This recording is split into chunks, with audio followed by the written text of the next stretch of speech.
Alqabatin Colonel Gammachu ayyaana guyyaa kaleessa mana hidhaa Qiliinxootii butamanii halkan hidhaa bakka hin beekamne tursiifamuun guyyaa har'aa gara mana hidhaa Qaallittiitti geeffamuun isaanii himame.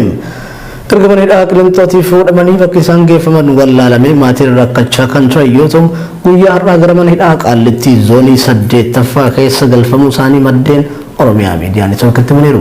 Faayidaa Eliyaas gabaasa dabalataa akka jaanutti nutti himte. Colonel Gammachu ayyaana guyyaa kaleessa mana hidhaa Qiliinxootii butamanii halkan hidhaa bakka hin beekamne tursiifamuun guyyaa har'aa gara mana hidhaa Qaallittiitti geeffamuun isaanii dhaga'ame. Colonel Gammachu ayyaana guyyaa kaleessa akkuma mana murtiitti dhaddacha isaanii xumuratanii deebi'aniin mana hidhaa Qiliinxoo keessa humna tikaatiin ukkaanfamanii fuudhamuu isaanii odeeffannoon marsaa hawaasummaa irra naanna'aa ture.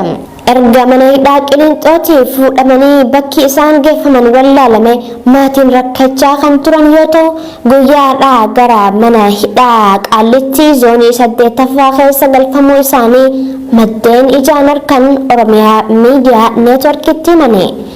Colonel Gammachu ayyaana yeroo poolisootaan qabamanii gara mana hidhaa Qaallittiitti seenan ijaan arguu kan himu namni maatii isaa dubbisuuf gara zoonii 8ffaa deemee ture tokko Colonel Gammachu ayyaana haalli isaanirraa mul'atuu fi fuulli isaanii waan baay'ee miidhaman fakkaataa jechuun tilmaama isaa OMN'tti himee jira. Namni kan biraa OMN'f bilbilaan hime tokko ammoo Colonel Gammachu ayyaana yeroo ammaa kana mana hidhaa Qaallittii zoonii 8ffaa keessa bakka obbo Dajanee Xaafaa fi eegdota obbo Jawaar Mohammad jiranitti hidhamee jira. Maatii dubbisuuf achi deemee yeroo waa'ee isaa dhageetti maal irra akka inni jiru amma tokko odeeffadheen jira. Yeroo ammaa kanatti Colonel wal'aansa fayyaa gahaa akka barbaadanis hidhamtootatti himanii jiru. Qaamni isaanii hedduu laafee jira. Huqqatanii jiru. Haalli fayyaa isaanii yaachisaadha. Isarratti dabalata yeroo mana hidhaa Qiliinxoo turanitti nyaataa fi bishaan dhabanii hedduu sababaa miidhamaniif amma haala ulfaataa keessa akka jiran dubbachuu isaanii odeeffadheetiin jira jechuun maddi keenya kun bilbilaan himee jira. Colonel Gammachu ayyaana qabsaa'ota Oromoo bara bulchiinsa TPLF raayyaa ittisa biyyaa ganuun waraana fudhatanii gara qabsoo adda bilisummaa Oromootti makaman keessaa nama tokko yoo ta'an hanga guyyaa har'aattis qabsoo Oromoo osoo hin ganin uummata Oromootiif aarsaa kafalaa jiraachuun bara mootummaa Bilxiginnaa keessa marsaa lammaffaaf hidhamuun isaanii ni yaadatama. Colonel Gammachu ayyaana marsaa duraa himata yaalii mootummaa fonqolchuu jedhuun himatamanii dhumarratti simatichi adda citoodhaan ajajaa muummee ministeera biyyattiitiin mana hidhaatii gadi lakkifamuun isaanii ni yaadatama. Ajjeefamuu artistaa Haacaaluu Hundeessaa booda ammoo komishinii poolisii Oromiyaatiin to'atamanii ji'a 4 oliif mana hidhaa Bilxiginnaa Oromiyaa kan naannoo yuunivarsiitii 6 kiiloo jiru keessatti dararamaa erga turaniin booda manni murtii sulultaa bilisaan akka hiikaman ajajaa dabarsinaan poolisiin Oromiyaa gara federaalaatti isaan dabarsuun himatni isaanii kan waggaa dura adda cite deebi'ee banamuu isaa gabaasuun keenya ni yaadatama. Oduu kanatti kaaba Oromiyaa Wallaanaa baatee ganda dhakaachoo jedhamuun beekamutti qaamonni hidhatan kanneen diinummaa Oromoo qaban daangaa naannoo Affaariirraas qaxxaamuruun hawaasa nagaa irratti dhukaasa banaa jiraachuun himame. Aanaa Jiillee Dhummuugaa fi aanaa baatee keessatti lolli qindaa'aan hidhattoonni daangaa ce'uun hawaasa nagaa irratti geggeessaa jiran kun duula babal'ifannaa lafaa kan kaayeffateedha jedhan qeerroowwan Wallorraa yaada isaanii OMN'f kennan. Hordofaa Muhammad gabaasa dalataa akka chaanti dhiyeesseera. Godina addaa saba Oromoo Walloo aanaa baatee ganda dhakaachoo jaamuun beekamutti qaamonni hidhatan daangaa qaxxaamuruun hawaasa nagaa irratti dhukaasa banaa jiraachuun himame. Dhukaasa hidhattootaan gaggeeffame kanaan dubartoota ulfaa fi daa'imman xixiqqoo dabalatee jiraattonni baay'ee miidhamaniitis jiru. Hedduunis qe'ee isaanii gadi dhiisuun baqachaa jiraachuu jiraataan aanaa baatee tokko bilbilaan OMN'tti hime. Kaaba Oromiyaa Walloo aanaa Jiillee Dhummuugaa fi aanaa baatee keessatti humnoonni ergama diinummaa Oromoo qaban daangaa ce'uun hokkara hawaasa nagaa irratti gaggeessaa jiran kun duula babal'ifannaa lafaa kan kaayyeeffateedha. Jaan qeerroowwan Walloo irraa yaada isaanii Oromiyaa miidiyaa neetworkiif laatan. Amajjii 14 bara 2020 takka aanaa Jiillee Dhummuugaa ganda Gaangaa iddoo addaa Malkaa Addee Jaamutti lolli Oromoota Walloo irratti banamus kaabineen aanichaa fi bulchiinsi godinichaa hidhattoota haleellaa ummata irratti raawwatan tumsuun daa'imman xixiqqoo Oromoo Walloo irraa dhalatan harkaa fi miila sansalataan hidhuun dararaa turan kan jaan maddeen kun bulchiinsi mootummaa naannoo Amaaraa Oromoota Walloo cabsuuf ollaa isaa ummata Affaar wajjin walitti buusuuf shiraxaxaa jiraachuu kan mul'isuudhaas ja'an. Guyyaa kaleessaa sa'aatii torbarraa eegalee humni addaa naannoo Affaar ganda sheenuudhaan ummata nagaa irratti dhukaasa banee dhukaasa saniin miidhaan nama qaqqabe hin jiru. Garuu dhukaasa guddaa kan deemaa ture sa'aatii torbarraa eegalee hanga sa'aatii galgalarraa hanga sa'aatii lamaatti kan deeme dhukaasii ummata keenya irratti ga'ama yookaan adda kuteessaa gadi deebi'anii jira. Humni addaa naannoo Affaarii uummanni keenya sodaa keessa kan jiru ta'a jechuun sababa babal'ifannaa lafaa uummata asirraa balleessuudha jechuudha. Uummata Oromoo baasuudhaati. Humnoonni naannoo Affaar kuni Amaara yookaan immoo warra nafeelootaa hidhata guddaa qabanii jechaadha. Walloo as keessaa akkuma jedhamu ni baasnaadha. Guyyaa har'aa ganamarraa eegalee galgala isaarraa eegalee hanga sa'aatii kanaatti humni naannoo Affaar waan ta'an kallattii afurii akka sodaachisaa ta'een daangaa irratti wal guuraa jira. Gama biraatiin mootummaan naannoo Oromiyaa aanaalee Oromiyaa kanneen daangaa naannoo Affaar irra jiran afaan Affaar barsiisuuf murteessee jiraachuun dhaga'ame. Kan Somaalees Sidaamas waanuma wal fakkaatu godhaa jira. Kuni gaariidha. Garuu warri afaan Somaalee fi Sidaamaa afaan Oromoo akka baratan mootummoonni naannolee isaanii hin murteessine. Kanaaf dubbiin kun gara fuulduraatti rakkoo ta'uuf deema. Oromoo qofaatu afaan garagaraa barata, saboonni biroo garuu hin baratan taanaan madda rakkoo malee furmaataatis hin ta'u. Adeemsa kana fakkaatuun afaan Oromoos afaan hojii federaalaa ta'uu hin danda'u jechuun taajjabdoonni dubbachaatii jiru. Ajjechaan suukanneessaan naannoo Benishaangul Gumuz aanaalee garagaraa keessatti hawaasa nagaa irratti raawwatamaa ture. Balaa leellistoonni sirna durii maqaa aartistii abboota keenyaa deeffanna jedhuun uumanidha jedhan jiraattonni naannichaa kanneen yaada isaanii bilbilaan Oromiyaa miidiyaan neetworkiif laatan. Hidhattoonni saba Gumuzitis gocha finxaaleeyyii kanaan dheekkamuudhaan namoota bifaan diimaa fi magaalaa ta'an osoo sabaan addamu fooyin qawwee fi xiyyaan ajjeesuutti fufan jedhan. Manguddoon jiraataa naannichaa ta'an tokko yoo dubbatan gochi kun wanni irra deddeebiin mudataa jiruuf haaloo bahuuf jecha hidhattoonni gama lameenitu uummata nagaa irratti ajjechaa suukanneessaatti fufanii jiru jedhaniiru.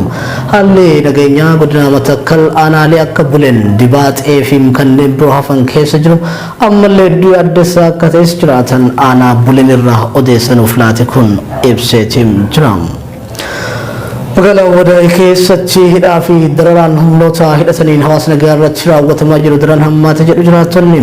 Kaadiroonni bilxiginnaa magaalattii keessa bobba'uun qeerroowwan ciccimootan basaasaa jiraachuun saaxilamee jira. Faayidaa Iliyaas ammas irra deebiin gabaasa dabalataa akka jaanutti qopheessitee jirti. Godina Harargee Bahaa magaalaa Awwadaay keessatti kaabinoonni mootummaa magaalattii keessa bobba'anii hawaasni dirqamaan akka bilxiginnaa deeggaru taasisuuf yeroo lammaffaaf yaalaa jiraachuun gabaafame. Jiraataan magaalattii yaada isaa OMN'f laate tokko akka himutti bilxiginnaan sochii qeerroon magaalaa Awwadaay taasiftu waan sodaatuuf haala isaaniif mijatutti qeerroo gamoofitti madaqsuuf yaalaa jirti ija. Kana ammoo qeerroon Awwadaay akka hin fudhanne waan beekuuf adamsuu filannoo xumuraa godhattee itti deemaa jirti jechuun dubbatama. Guyyoota muraasa dura namoonni nagaa humnoota tikaan magaalattii keessaa butamuun hidhaatti darbatamaa jiraachuun wal qabate haalli nageenyaa garas jiru hammaachuu itti dabaluun ibsee jira. Gama biraatiin ammoo mootummaan falmattoota haqaa hidhee filannoo dimokiraatawaa ta'een gaggeesse jaanii dubbachuun gonkumaa waan fudhatama hin qabnedha jee jiraataan garasii dubbifne. Akkuma beekamu magaalattiin kun yeroo hedduu sababa jajjabinaa fi murannoo qabsoo Oromootti liqin qabdu jecha warri mootummaa jechuudha gama bilxiginnaa sana ibiddeelatti humnaan qaqqabanii yaada isaanii yaada siyaasaa dhuunfaa isaanii irratti appilaayi gochuudhaaf barbaadanii kanaa wajji wal qabsiise torbee kana jechuudha guyyoota sadan dabalarraa jalqabee sochiin isaan itti jiran baay'ee kan isaan kufaatii isaan garsiisu waan isaan akka malee waan nama saarfachiisudha. Kaabinee godina Harargee bahaa jirtu hunda jechuudha maqaa jiraattota bulchiinsa magaalaa hawwataa fakkeessuudhaaf kaabinee godina kana jirtu hunda walitti qabanii achirra makiinaadhaan asitti magaalaa hawwataatti walitti qabanii jechuudha. Sababa fakkaataa fi baanaarii dhaabbiilee qabsoo Oromoo maqaa tumeessanii fi ni balaaleffannaa jiru barreeffatanii jechuudha. Kaabineen qabattee magaalaa keessa deemanii turte jechuudha. Guyyoota sadeen dabran dura jechuudha. Sanumaa wajji wal qabsiisee arran kanas qilleensi san jala hafe jechuudha. Guyyoota har'aa kanatti dubbiseeti kan jirudha magaalaa yeroo ammaa kanatti fakkaatti. Haa ta'u garuu hawaasni magaalaa hawwata hundumaa takka abdiis mureen beeku qabsootaan akka dhiiseen beeku jechuudha. Iddoo sadi jira jechuudha hawaasni magaalaa hawwata ammaan kana. Dhugaatii warri Oromoo beekan qabsoorratti jechaan garii mana hidhaa jirti, gariin miidhamarra jirti, caccabteera kan jirtu, gariin ammoo wareegamaniita kan jiran.